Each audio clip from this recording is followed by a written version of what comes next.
एक का नाम स्वांश, एक का नाम विभिन्नांश। तो स्वांश जो होते हैं वे तो सब भगवान के गुणों से युक्त होते हैं, जैसे ब्रह्मा, विष्णु, शंकर, तमाम गोलोक की ब्रज गोपियां, नारद वगैरह, ये सदा से मायातीत थे। कभी इनको माया नहीं लगी। ये स्वांश कहलाते हैं। स्व माने अपना, और अंश आप समझते ही है। समुद्र से एक घड़ा पानी ले लो तो वो एक घड़ा पानी समुद्र का अंश है। तो वो समुद्र के पानी में जो जो गुण हैं उस एक घड़े पानी में भी है। चाहे समुद्र भरा हो अमृत का, उसमें से एक घूंट पी लो तो अमृत के सारे गुण समुद्र वाले आपको मिलेंगे। तो अंश का मतलब होता है अंशी के गुणों से युक्त, यानी सब भगवान के समान है स्वांश, और सदा से है। और दूसरे जीव जो हैं वो विभिन्नांश कहलाते हैं। विभिन्न माने अलग हैं, वे भी अंश। तो फिर विभिन्नांश क्यों कहते हैं आप उसको, जब भगवान के ही अंश हैं? तो विभिन्नांश इसलिए कहते हैं कि वो सदा से भगवान से विमुख रहे। विमुख माने उल्टे।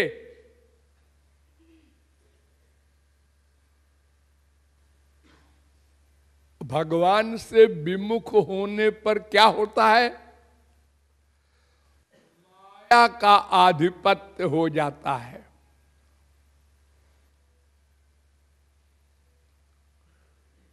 तो माया के आधिपत्य होने से क्या होता है? अपने स्वरूप को भूल जाता है। मैं भगवान का अंश हूं, भगवान ही मेरे सब कुछ है, ये भूल गया और अपने को शरीर मानने लगा और शरीर के रिश्तेदारों को अपना मानने लगा और उनमें अटैचमेंट कर लिया और भगवान से विमुख हो गया। जब विमुख होता है कोई तो माया के अंडर में आ जाता है, और जब माया के अंडर में हो जाता है तो फिर पाप करता है।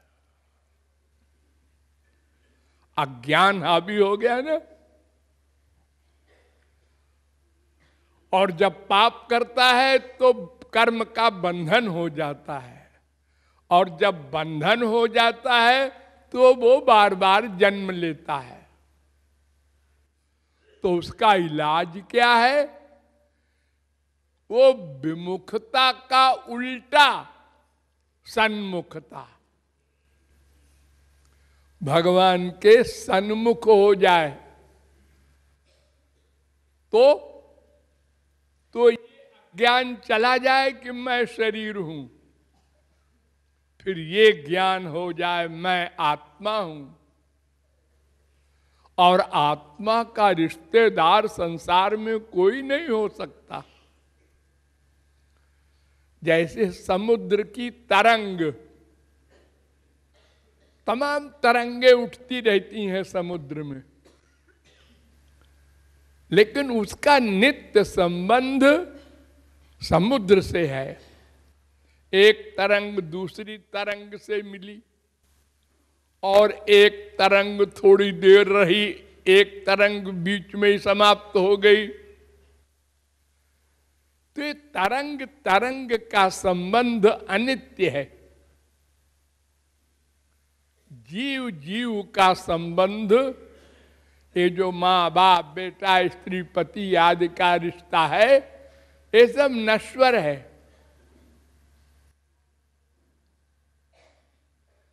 अगर यह भी आप मान लें कि एक माँ बाप बेटा स्त्री पति नाती पोते सब इकट्ठे छत गिरी, सब मर गए,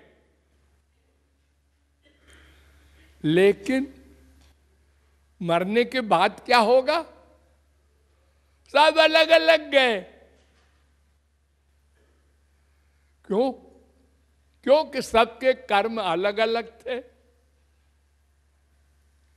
जिसने जैसी कमाई की थी, अच्छा काम किया था या बुरा काम किया था, पाप किया था, उसी के अनुसार वो अपना जाएगा। ऐसा नहीं है कि वही स्त्री मिलेगी, वही बाप मिलेगा, वही बेटा मिलेगा। अब वो गया अपने अपने कर्म के अनुसार, कोई कुत्ता बना, कोई गधा बना, कोई स्वर्ग गया, फिर दूसरी मां बनी, दूसरा बाप बना, फिर बेटा बेटी बने, फिर सब चले गए अपने अपने कर्म के अनुसार। जैसे कोई ट्रेन होती है, एक ट्रेन तुम्हारे शहर से दिल्ली जा रही है। अब तमाम मुसाफिर बैठे हैं, जिसका जहां स्टेशन आया वो उतर गया। सब दिल्ली नहीं जाते, और अगर सब दिल्ली भी जाते हो तो दिल्ली में उतरने के बाद सब अपने अपने घर में जा रहे हैं। हमारा इस मोहल्ले में घर है, हमारा इस मोहल्ले घर में है, सब अलग अलग। ऐसे ही ये संसार है।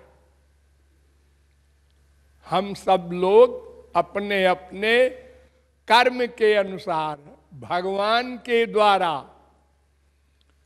अलग अलग मां के पेट में डाल दिए जाते हैं,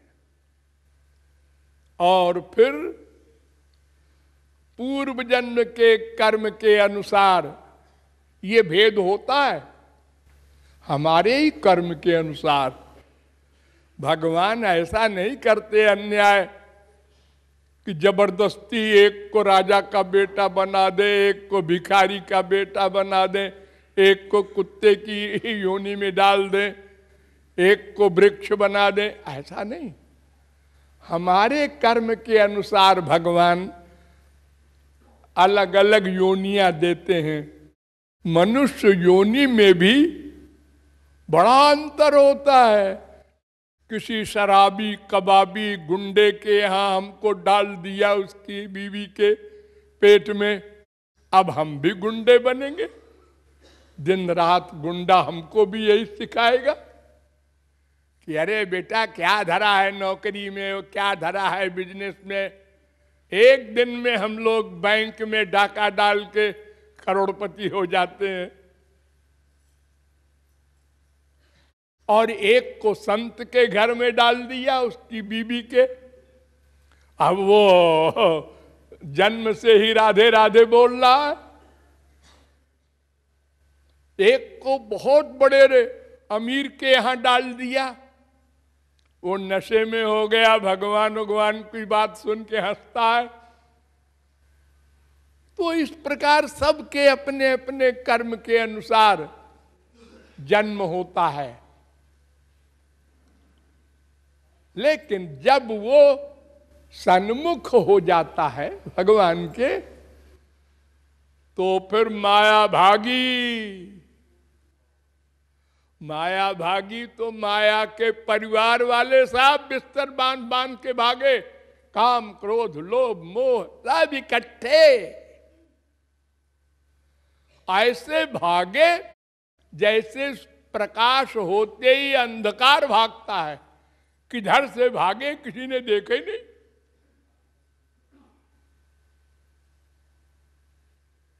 और सदा को भाग जाते हैं, फिर लौट के नहीं आ सकते।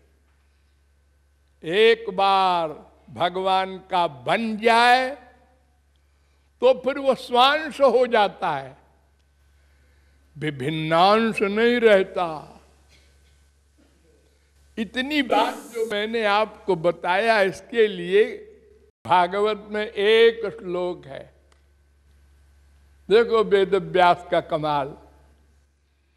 भयम द्वितीयाभिनिवेशत स्यात् दिशादपेतस्य विपर्ययो स्मृति तन्मायया तो बुध आभजेत तम भक्त्यैकयेशम गुरुदेवतात्मा। गुरु और इष्ट देव श्री कृष्ण, इन दोनों के सन्मुख हो जाओ, शरणागत हो जाओ तो माया भागी, और अगर विमुख रहे तो मति विपर्जय हो गया, अपने को देह मानने लगे और उसका फल हो गए। सोचो, एक ही जगह हम दोनों रहते हैं, हृदय में द्वा सुपर्णा सौजा, लेकिन भगवान के गुण हमको नहीं मिलते। एक ही जगह, बल्कि यूं कहो या आत्मन तिष्ठति, भगवान हमारे अंदर ऐसा है बैठा व्याप्त। तैलम तिलेषु काष्ठेषु बह्नि क्षीरे यथा घृतम गंधा पुष्पेषु भूतेषु तथैवाहम ह्यवस्थिता। जैसे तिल में तेल, तिल के हर भाग में तेल व्याप्त है, जैसे लकड़ी में आग, जैसे दूध में घी, जैसे फूल में खुशबू, ऐसे जीव में भगवान व्याप्त है, लेकिन लाभ नहीं मिलता। क्यों? हम भगवान से विमुख हैं। वो हमारे पीछे खड़ा है, आजा बेटा, नहीं इधर जाएंगे। सब जा रहे हैं इधर ही माया की शरण में, हम भी जाएंगे। अब दो चार महात्मा अगर हैं विश्व में और वो कहते हैं भगवान की ओर चलो, तो अरे भाई दो चार की बात तो मानने नहीं होती।